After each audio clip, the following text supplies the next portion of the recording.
বিসমিল্লাহির রহমানির রহিম। প্রিয় দেশবাসী, শিশু, কিশোর কিশোরী, তরুণ তরুণী, ছাত্রছাত্রী, নারী পুরুষ, নবীন প্রবীণ সবাইকে আমার সালাম জানাচ্ছি। আসসালামু আলাইকুম।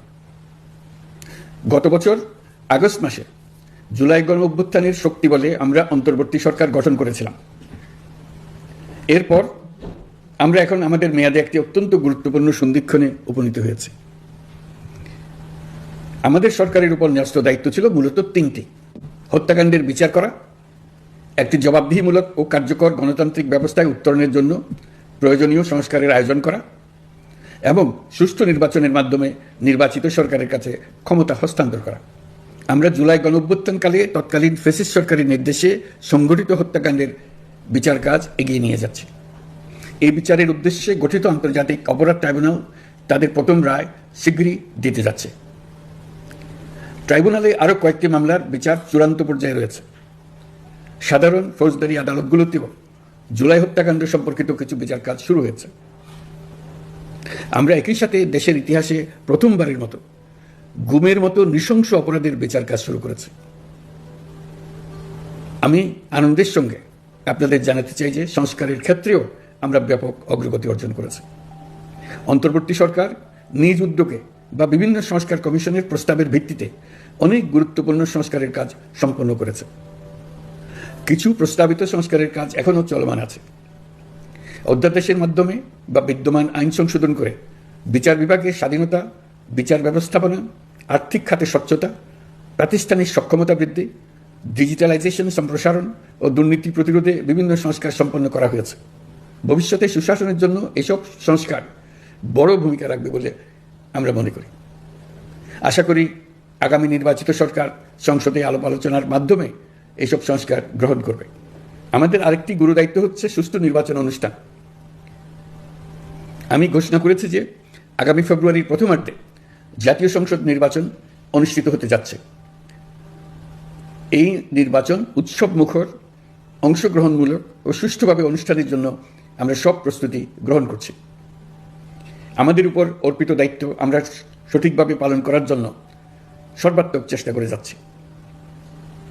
প্রিয় দেশবাসী, রাষ্ট্র কাঠামো সংস্কারের প্রস্তাব তৈরির লক্ষ্যে জাতীয় ঐকমত্য কমিশন নিরলসভাবে গত প্রায় 9 মাস ধরে কাজ করেছে।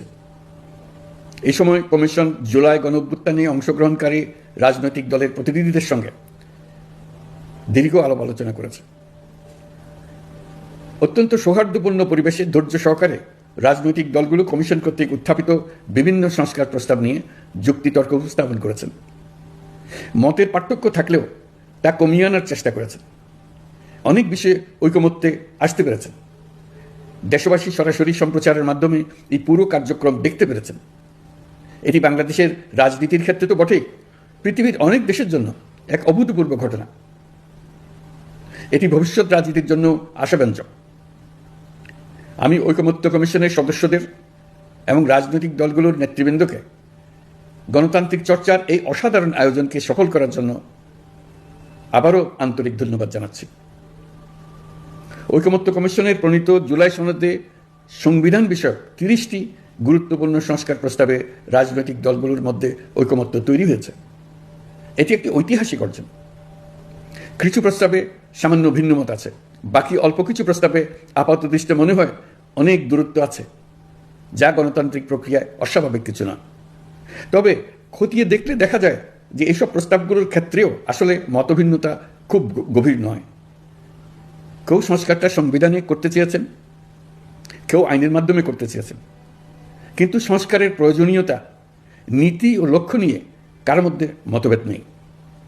কাজেই রাজনৈতিক দলগুলোর প্রকাশ্য বক্তব্য যতখানি পরস্পর বিরোধী অবস্থানে আছে বলে মনে হয়, জুলাই সনদ সঠিকভাবে বিশ্লেষণ করলে ততখানি মত পার্থক্য দেখা যায় না। এটি আমাদের অনন্য অর্জন।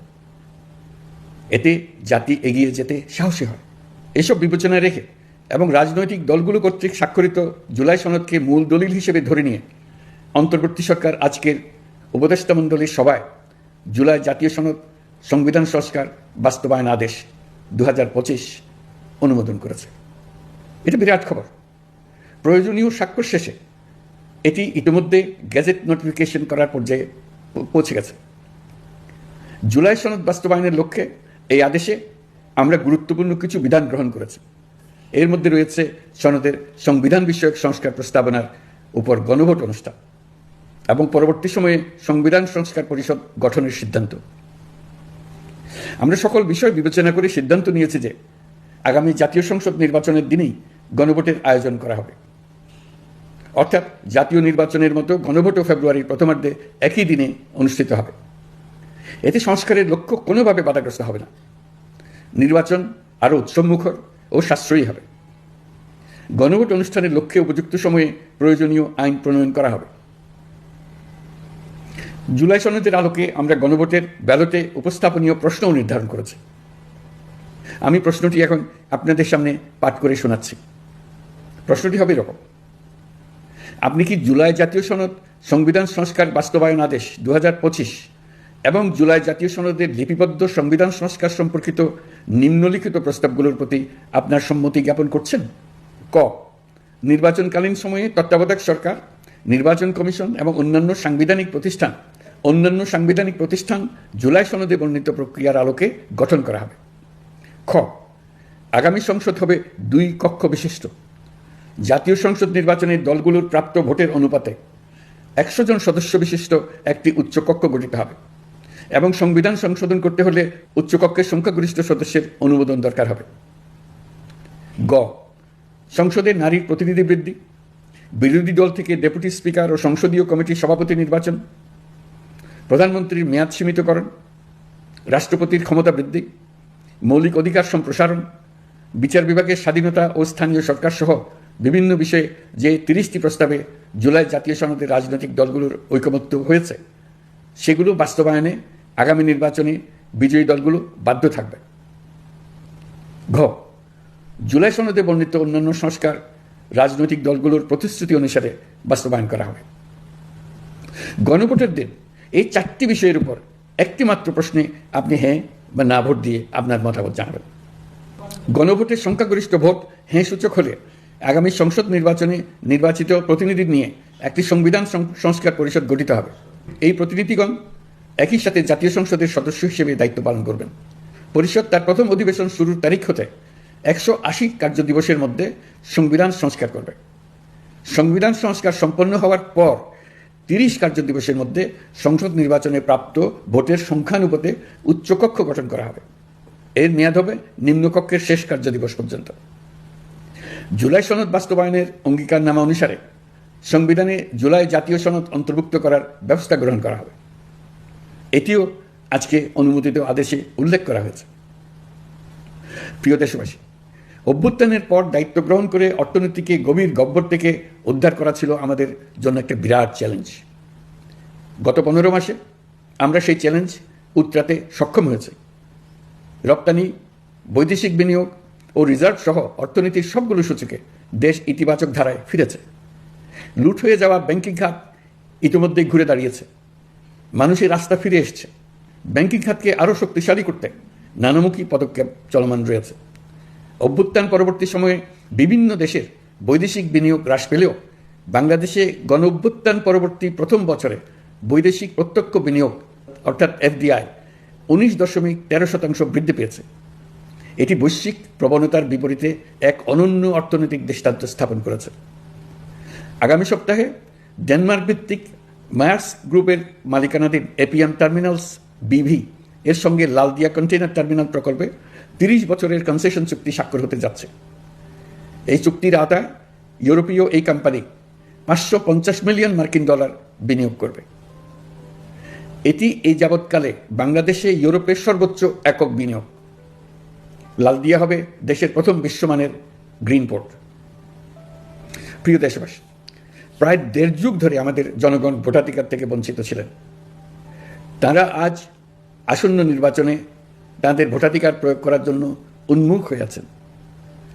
আগামী ফেব্রুয়ারিতে সুষ্ঠু নির্বাচন অনুষ্ঠানের বিষয়ে অভ্যুত্থানের সপক্ষের রাজনৈতিক দলগুলোকে অবশ্যই ঐক্যবদ্ধ থাকতে হবে। তা না হলে জাতি এক মহাবিপদের সম্মুখীন হবে। এ সম্পর্কে আমি আগেও একাধিকবার আমার আশঙ্কা প্রকাশ করেছি।